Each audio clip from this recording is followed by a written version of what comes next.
our last lecture, we discussed several tools of persuasion. We talked about commitment and consistency, as well as the use of formal authority.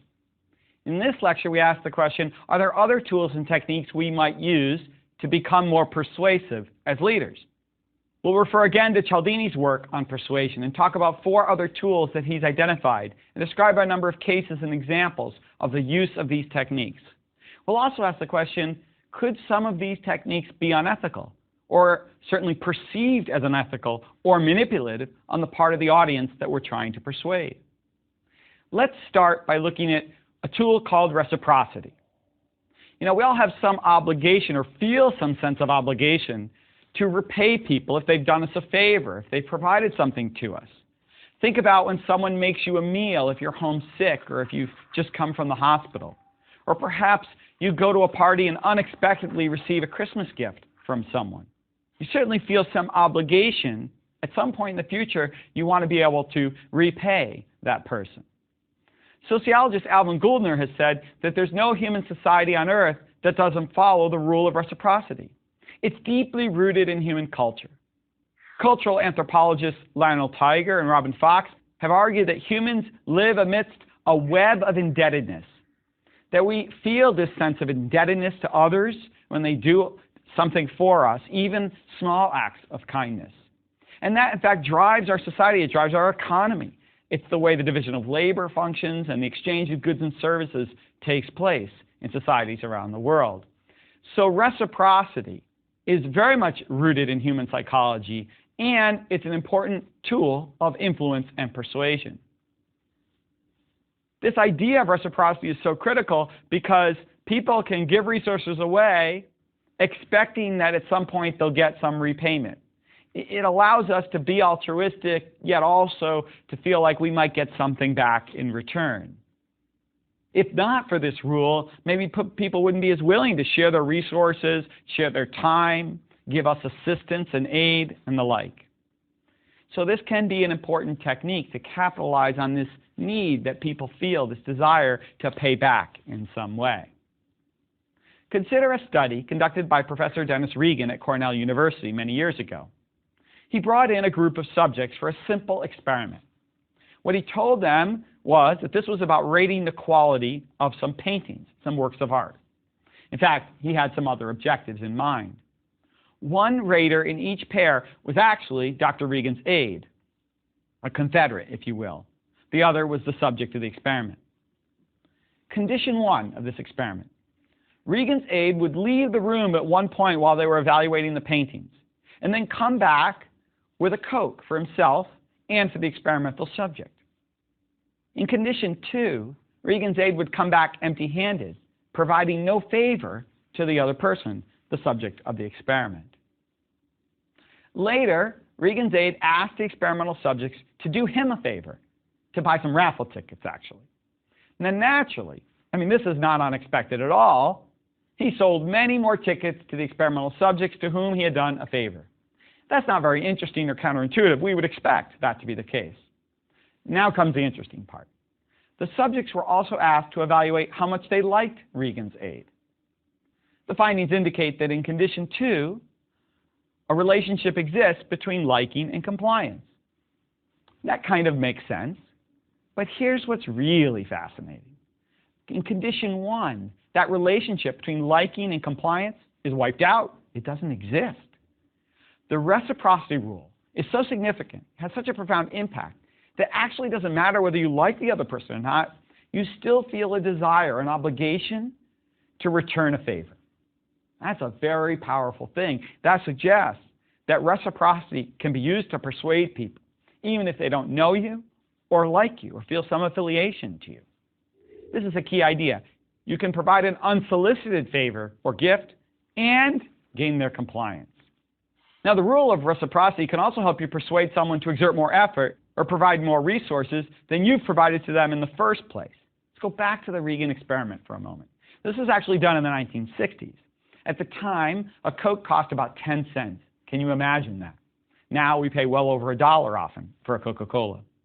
The raffle tickets were actually 25 cents each. Now, the average subject in the experiment who receives the Coke actually tended to buy 2 raffle tickets from Regan's Aid. In other words, they received something that was worth 10 cents, but they reciprocated by giving up 5 times as many resources. 50 cents they were giving up in return. It's powerful, the notion that we might give up something small to elicit this desire to reciprocate. And someone might, in fact, return to us more resources, more effort than we exerted or shared in the first place. So we can persuade, even at somewhat minimal cost to ourselves at times, by driving off of this rule that's deeply rooted in human nature. Now, do we have some examples of people who use this very effectively in their leadership? Well, I want to take us back to Lyndon Johnson, that we've touched on occasion in this course. Many people, of course, have been highly critical of Lyndon Johnson's decisions with regard to the Vietnam War when he was President of the United States in the 1960s.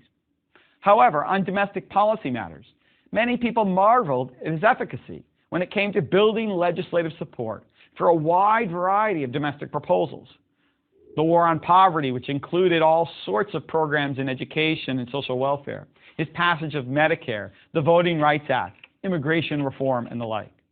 Now, you may not agree with the content of those proposals, but many people, even those who disagreed vehemently with Johnson, did marvel at his ability to get the legislation passed. He was very effective. Now, many people, of course, have written about Johnson and talked about his power and his use of power, and we referred to that in earlier lectures. But perhaps there's another explanation for his success. What explains his ability to get legislators to vote for his proposals? Is it simply the exercise of power? Well, that's unlikely, because after all, the legislators, voted on by their own constituents in districts around the country, have their own agendas and the like, and so we might say, this isn't all about power. This is also about persuasion. If so, how did he persuade? Well, some would argue that his success can actually be traced to his time in the Senate. Why? Well, they would argue that you can trace his success as president in gaining support for his proposals to the favors he bestowed on many legislators during his time in Congress, particularly during the 6-year period when he served as Senate Majority Leader, a powerful position where he had the ability to convey favors, to do various things to help his fellow senators, including campaigning on their behalf in their districts, including providing funding for projects in their districts that could help them win over their constituents. That ability to do those favors, whether it be campaigning or helping them pass legislation or funding projects in their home districts, all of that now led to the reciprocity rule coming into play. People now felt some obligation to return the favor to Johnson. Now, as president, he used that to persuade. Do we have a business example of this as well? We certainly do, and this one is in the realm of marketing and sales, but you get the point, and you can see how it applies in a range of settings, this notion of reciprocity. Amway, of course, a successful manufacturer and distributor of many household and personal care products, sold in a very different way than many traditional retailers. They didn't have brick and mortar. They weren't running stores around the country. They were using a network of door-to-door salespeople for many years. At one point, they instructed their salespeople to leave something they called the bug at a potential customer's home upon their first visit. The bug was a package of Amway products. The package was left for 1 to 2 days, and then customers were encouraged to try the product in a variety of ways. The salesperson would return to pick up the unused product several days later. That's what they told the customer. Of course, customers would feel obligated to buy something, even if they didn't like all the products, because they sort of received this act of kindness, this ability to try the products for free. And because of that, they often complied and then purchased various Amway products. We see, of course, many companies now resorting to trial to get people to buy.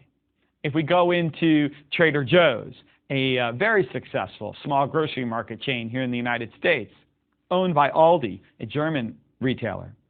Trader Joe's has lots of sampling going on throughout their store. They want you to try, and they feel that that will help you then make the decision to buy. It's not just that they feel like you need to taste it before you can decide. It's they're getting you, in fact, to want to reciprocate for the fact that you've been able to have a taste of something for free.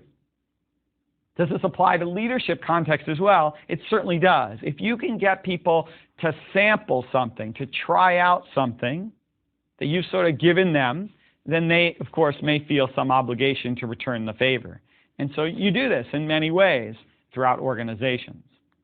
It's important to remember this, to remember that you may do things at times as a leader or as an employee where the immediate return for you is not apparent. But you're hoping at some point that you will be reciprocated. And that's something, that I was talking to a successful venture capitalist about just a few days ago. Her name is Gina Raimondo, and she founded Point Judith Capital in Rhode Island, a very successful investing firm.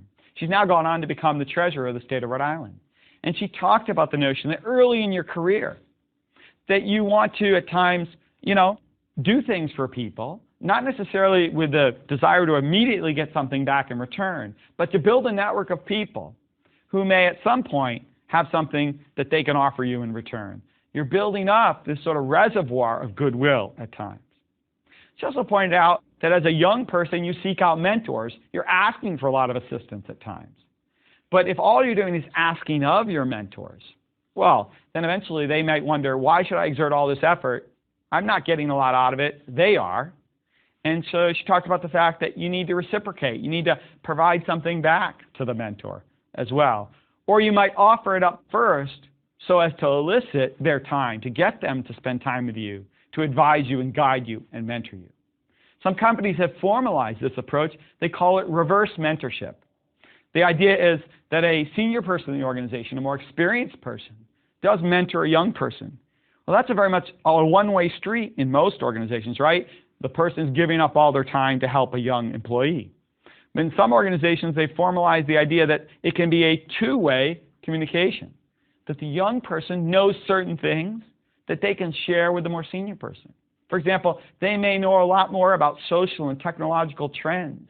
They may understand the web and how it's transforming business better than senior folks do. They may understand social media, for example. And so the idea is they share that with a senior person. That will then elicit reciprocity, that then that senior person will want to give of their time to mentor the young person.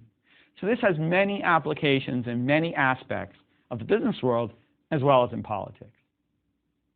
Now sometimes reciprocity is about concessions, not about doing favors for people.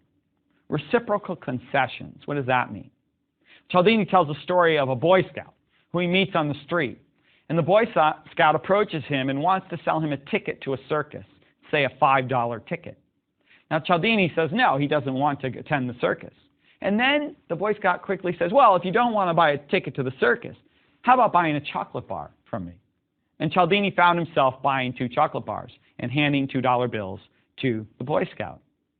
He said, oh my, what's happened to me? I've been persuaded through an amazingly effective technique. The idea of rejection, then retreat. Concession returned for concession. The Boy Scout concedes by saying, okay, I won't sell you the ticket to the circus. I give up on that. I concede that you don't want to go to the circus. And now elicits from you a return concession. Oh, but I'll buy a chocolate bar now. And this can be used in many different ways, sometimes, again, not so effective for the greater cause, for the greater good. Let's take an example. G. Gordon Liddy was one of the plotters of the Watergate invasion, the Watergate robbery during the early 1970s. In fact, you might ask, how did Liddy persuade so many very intelligent and capable people in the Nixon administration to do something so stupid and foolish that ended up taking down the entire presidency? Well, it turns out reciprocal concessions, according to Cialdini, played a key part in Liddy's ability to persuade these other federal officials. He started out with a very bold, ambitious plan of intelligence gathering on the Democratic opponents for Nixon during his presidency. And then he backed off of that initial, very bold, very aggressive plan. He backed down both in the scope of activities and the cost of the activities. His initial plan, according to some, involved over $1 million of resources dedicated to intelligence gathering in all sorts of nefarious ways around the Democratic opponents. It backed down to something that was more like $250,000 and much narrower in scope. But by offering that concession, reducing the scope of his request, he seemed to elicit more support in a way. So this can be done even when the overall goals and objectives may not be desirable, but leaders do it. Reciprocal concessions are powerful. Let's turn to 3 other methods or techniques of persuasion to close our discussion on this topic.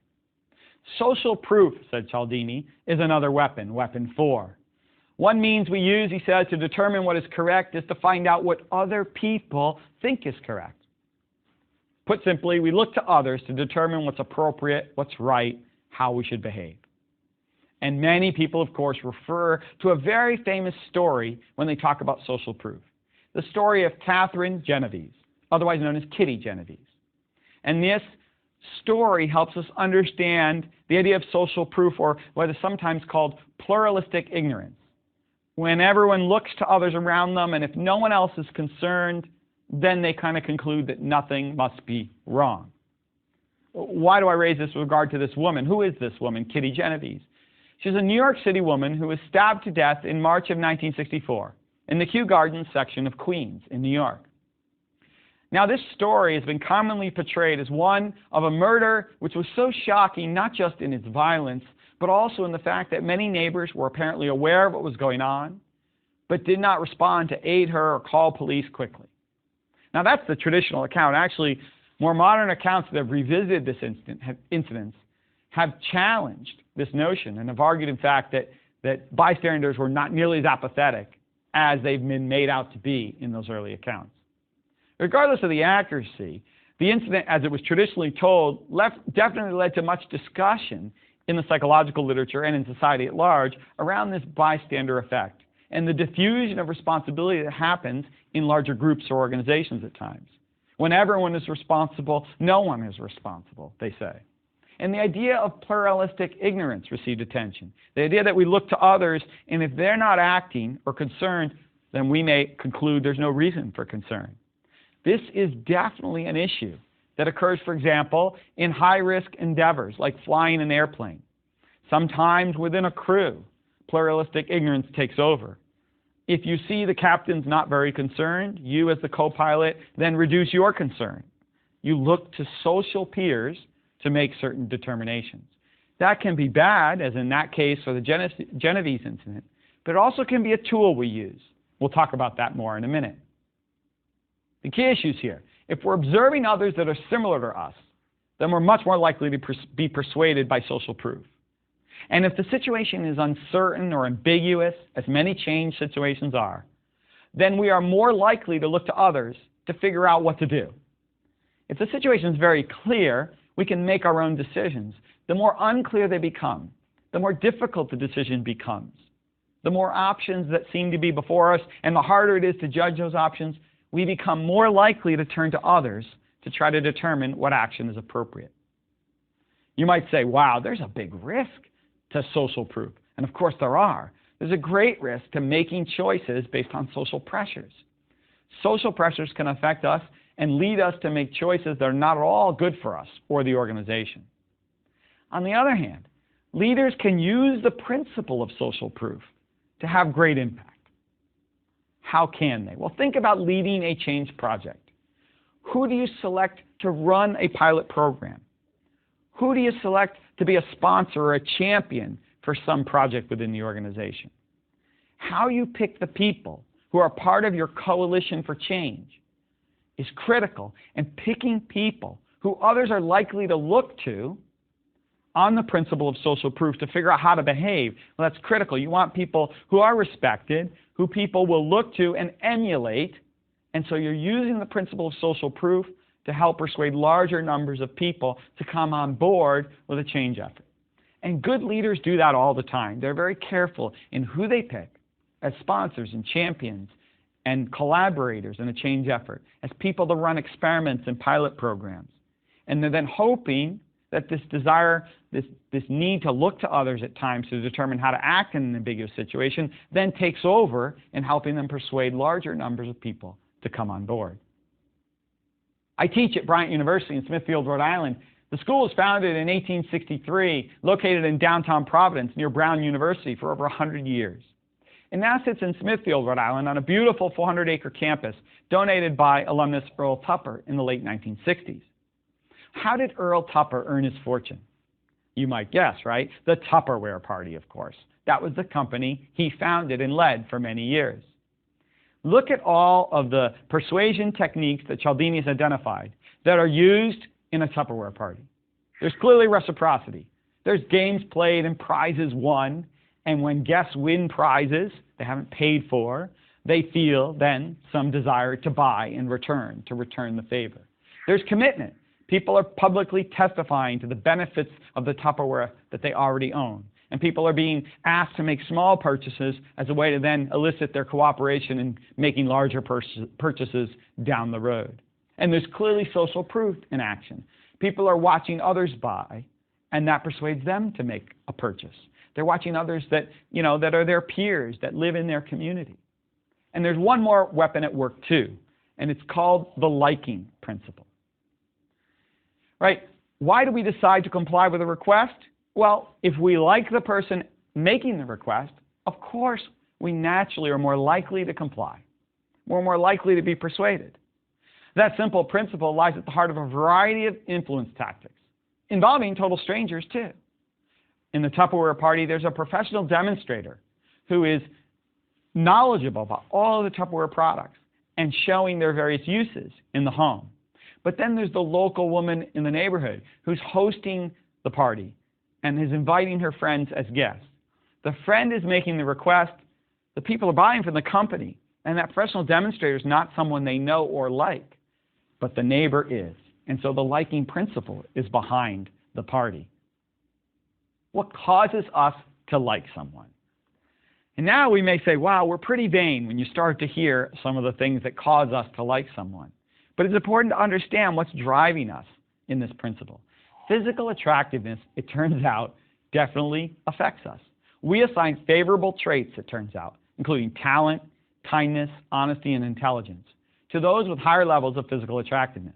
Now, as a leader, you can't change your look. Well, maybe you can change your looks, right? You could have surgery, but most people can't change their looks. But we ought to be aware that others are looking at how we dress, for example, and that will affect their judgments of us and whether they may comply with the things that we ask them to do. Similarity, we like people who are like us. Again, we have to be cautious, though. We certainly don't want to only surround ourselves as a leader with people who are just like us, who look just like us, who are from the same schools and industry and background as us. But some similarity definitely breeds compliance. Compliments. We are phenomenal suckers for flattery, says Cialdini, even when it's inaccurate. Compliments can cause people to then comply. Contact and cooperation. We like things that are familiar to us. They make us feel comfortable in some way. And conditioning and association, says Cialdini. He points out that the weatherman in Arizona is always more popular than the one in Buffalo. In Buffalo, they're bringing bad news all the time. It's snowing like crazy. There's blizzards. In Arizona, it's always sunny. It's warm. And so we associate that positive result with the weatherman. We like him more, or we like her more. Well, how does this relate to leading change? Well, we tend to like the messengers of good news, but not necessarily the ones who convey bad news. Sometimes, of course, leaders have to convey bad news. We talked about the fact that sometimes leaders bring in consultants and other outside parties to convey bad news. Sometimes they make them the scapegoat. And that can have negative effects. But there may be some merit at times to having bad news delivered by others who can help to make the case. Because if you're delivering all the bad news yourself, it may harm your long-term capacity as a leader to persuade.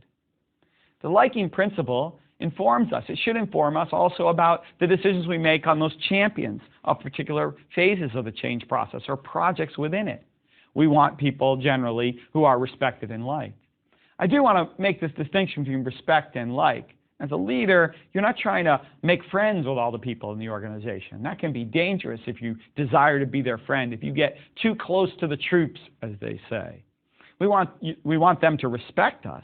We want them to acknowledge our expertise and our judgment and the like. It doesn't mean we want them to be our friend. In fact, you hear this with sports coaches all the time. The coach who's the player's coach, who gets too close to his team, can often then find himself being run over by his players and losing control of the clubhouse, you hear at times. You know, there's a famous movie called 12 O'Clock High, It stars Gregory Peck as this officer goes in to take control of a bombing squadron during World War II in the UK. And the squadron is down and out and performing very poorly. The story is actually, the movie is based on a true story. And Peck, as this officer, is going to turn around this unit. Well, who does he replace? It turns out he replaces an officer who was leading the unit who really wanted to be one of the boys, one of the men. And he had grown very close to them. But that had made it very difficult for him to make the tough decisions that were required to drive high performance. It made it very difficult for him to hold people accountable for poor performance at times. So liking is an important principle. We certainly will comply more with those we like. But as a leader, you don't want simply to be liked. If we go too far down that road, we can get ourselves in trouble. We want to be respected, but not always liked by everyone. Well, let's go back to Churchill on the liking principle, though, because he used it in a slightly different way, a way that was very effective. He looked to have his audience identify with him in some way at times. He did a very nice job of that in Britain, always, about talking to the people, as he was one of them, and they were courageous Englishmen together. He also did it, interestingly, in a 1943 speech at Harvard, where he did a wonderful job of getting this audience of young Americans to identify with him in some way, and then to persuade them of the need for closer cooperation between the U.S. and Britain during World War II and beyond. How did he do it? He used the phrase, "a child of both worlds," to describe himself. He reminded the audience with that phrase that his mom was American, that he was partially one of them, that yes, he was an Englishman, but that in fact he sort of had one foot on each side of the Atlantic. And he reinforced that, of course, by his constant trips to the United States and his close relationship with President Roosevelt. He also quoted Lincoln during that speech at Harvard in 1943. "Let us go forward in malice to none and goodwill to all," he said, referencing one of the great presidents and talking about emulating that great president. So he had a way of using the liking principle, of building this identity relationship with the audience where they could see in him that he was like them in some way, very effective in making his case. We turn to our last weapon, our last tool, technique that Cialdini talks about as a technique of persuasion, and that's scarcity. G.K. Chesterton said, "The way to love anything is to realize that it might be lost." Scarcity, we see it in action all the time. Nintendo holding back on its product, the Wii, not making it widely available at first, making it hard to get the product, and that stirs up enthusiasm and creates long lines outside of their stores and the like. The Apple iPhone, a similar phenomenon when it was first rolled out. The fact that it's not widely available, that it's hard to get, makes it even more attractive in a way. Leaders can use the principle of scarcity, in fact, to persuade. Scarcity in action over time is also an issue, not just a one-time event. Zara is a Spanish retailer, a very successful one, that engages in what we call fast fashion. They are constantly changing their merchandise, producing it in small lots, trying to constantly keep up with changing fashions, but doing so at an affordable price. This strategy of producing small batches of items means that sometimes they run out of particular items. But it means they have a constantly dynamic, changing set of goods in their stores. It turns out that causes customers to visit their stores much more often than the typical customer visits an apparel store. People want to make sure they get that item that is so hard to get, that is so scarce. Wholesale clubs also do this, creating a treasure hunt type experience, encouraging people to buy now while they can get it.